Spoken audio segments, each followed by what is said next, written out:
The story opens with a wedding scene at a church. Both the bride and groom, excited about their future after turning 18, are now facing an arranged marriage without their consent. The scene transitions to a balloon floating through the air, which is suddenly grabbed by a blue-haired guy named Jia Cheng, the main character. While Cheng seems like an ordinary university student, he is actually a demon. Like other demons, he enjoys causing chaos in the human world, but he has a secret. He's a hardcore otaku, obsessed with collecting anime girl figures. His expression alone shows that he is perpetually single and socially awkward. Cheng's love for otaku culture began when, as a child, he discovered comics from the human world, which became his prized possessions. Fascinated, he studied human culture and lifestyle in order to blend in. Nowadays, he spends all his money on anime figures and gaming consoles, to the point where he only eats one meal a day. As he was thinking about something, he noticed something coming out of the tree. Then a hand came out and it startled him. Suddenly someone fell from a tree.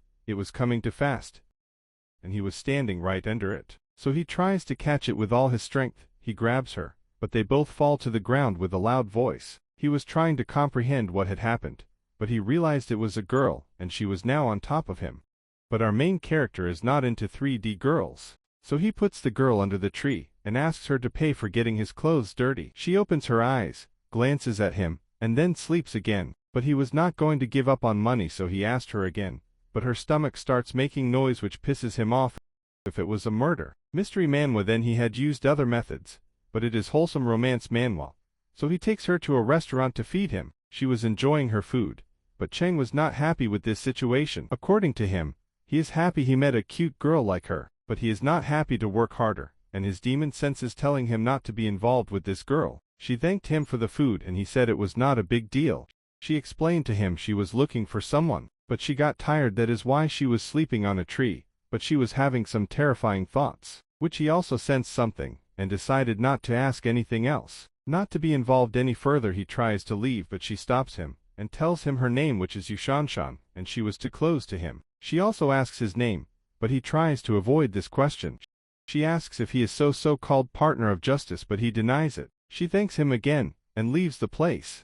He was disappointed he did not make any progress with her, until he heard about the bill. He got scammed by some random girl. Later he also explains the story to an older woman, and tells her it was the reason he arrived late, but she did not believe him. He was angry because he now did not have money to buy a figurine, but she told him to stop buying those things, and it snapped him more. She is a great angel and supervises demons in the human world.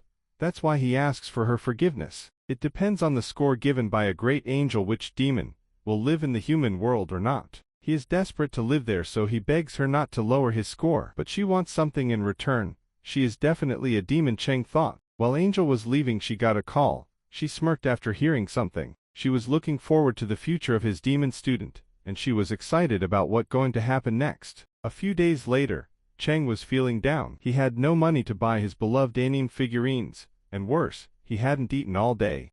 As he walked home, lost in thought, he spotted the girl who had scammed him earlier. Fury surged within him, and without thinking, he quickly grabbed her hand. However, she reacted even faster, grabbing his wrist and throwing him to the ground with surprising strength. Shocked, Cheng scrambled to explain that he had helped her before, but she didn't seem to recognize him at all. Despite this, she mentioned vaguely that she would never forget someone who had done her a favor. Just as Cheng was about to push the issue, a group of men in suits appeared, clearly looking for the girl. As soon as she spotted them, she bolted with lightning speed, leaving Cheng bewildered and even more furious. The suited men approached Cheng, asking if he was all right. He nodded, but his frustration grew. He decided enough was enough and prepared to use his demon powers to chase after her. But before he could act, one of the men suddenly asked if he was a demon. Cheng's heart skipped a beat. Before they ask anything else, he quickly runs away. Cheng was curious how they knew his identity. Those people were everywhere, and his senses told him not to get caught by them. So he used all his power to escape. He notices a four-eyes lady in the crowd.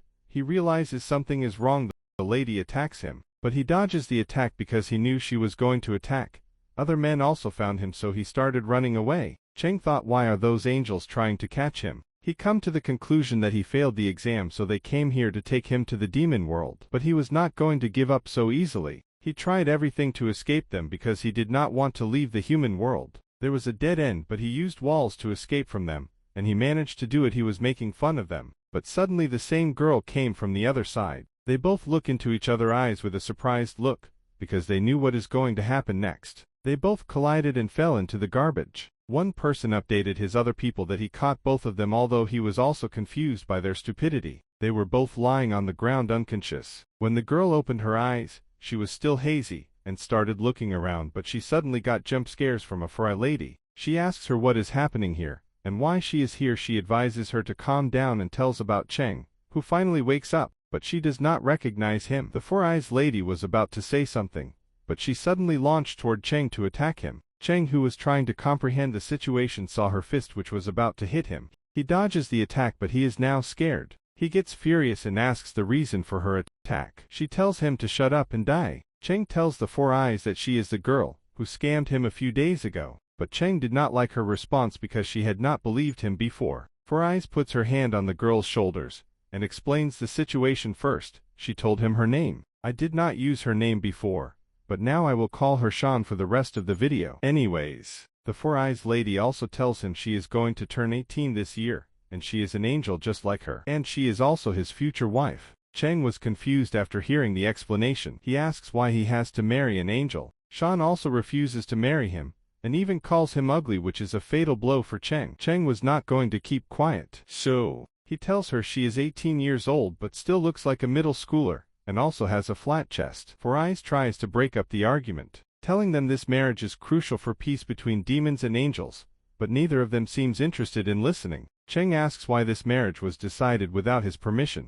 She tells him they sent him a message about the marriage, but he refuses to receive such a message. So she shows him the message, which clearly says, it is the marriage to improve relationships between demons and angels. It is at the initial stages, so there is an observation period of 1 year and they have a right to refuse. But he still refuses. So he checks his phone, which shows a message to pay his dues. He was now in complete shock. He throws his phone to the ground with all his force. Four Eyes lady laughs at his stupidity. Cheng asks the girl why she did not refuse, because she also hates this marriage. She is here because she thought it was a scam, so she deleted the message. Cheng reminds her again that she is an idiot, but it was the Four Eyes lady who was enjoying all this drama while they were badmouthing each other. She makes fun of Sean. Cheng speaks up and tells the Four Eyes lady he will not do anything she says. So he gets to the point that he does not believe in reality and the only thing he loves are 2D girls. But he stops talking when Four Eyes lady tells him he will receive extra money for daily needs. Sean attacks him for hesitating after hearing about the money. He grabbed her fists and was ready to fight. Things were going to escalate, but Four Eyes informed them they needed to change their clothes. They were confused about her intentions, so she honestly tells them they are going to their wedding location. Now they both are scared. The scene shifts dramatically as we find Cheng being firmly held by two imposing men dressed in sharp black suits. He struggles against their grip, yelling at them to let him go, desperately expressing that he does not want to enter into a marriage without his consent. His dream life, once filled with hopes and aspirations, now feels shattered and out of reach. Unbeknownst to him, he is about to experience a fateful day that will change the course of his life forever. In a matter of moments, he will find himself standing at the altar, facing the possibility of marrying either an angel or a demon. As the scene transitions, we see Cheng standing in a grand church, feeling overwhelmed and terrified by the enormity of the place. The towering ceiling looms above him, and the opulence of the church feels foreign to a demon like him, who is unfamiliar with the traditions of the human world. Just then, Sean makes her entrance, adorned in a stunning wedding dress, but her eyes are filled with tears. She, too, is unhappy about the impending marriage, as she never wanted to wed a demon.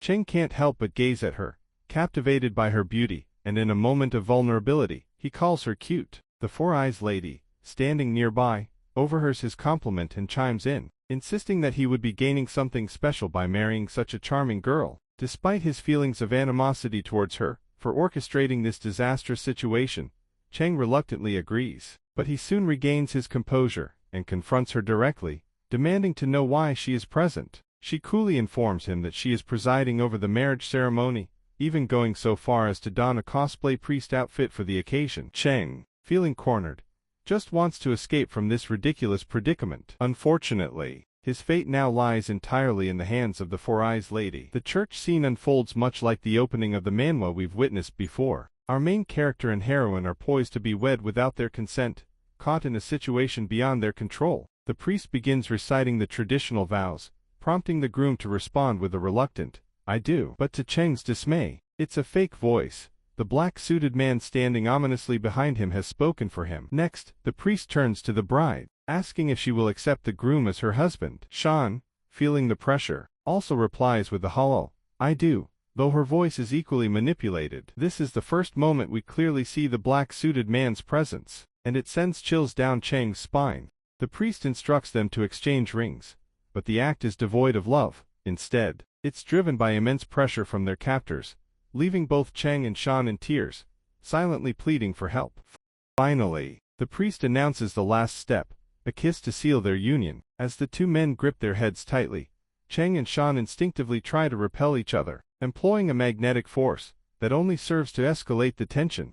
They would rather face any consequence than touch lips. Their determined resistance frustrates the priest and the four-eyes lady, who is determined to see this marriage through. In an unexpected twist, she decides to enter the fray, utilizing her hands instead of traditional weapons. With an iron grip, she first seizes Shan's head, then grabs Cheng's hand, pulling them together with unyielding strength. In an instant, their lips meet, and both are left in a state of shock, realizing the magnitude of their situation. Thus, in this chaotic and unintended moment, Cheng unwittingly steps into a new chapter of his life, marked by the beginning of an extremely complicated and miserable existence.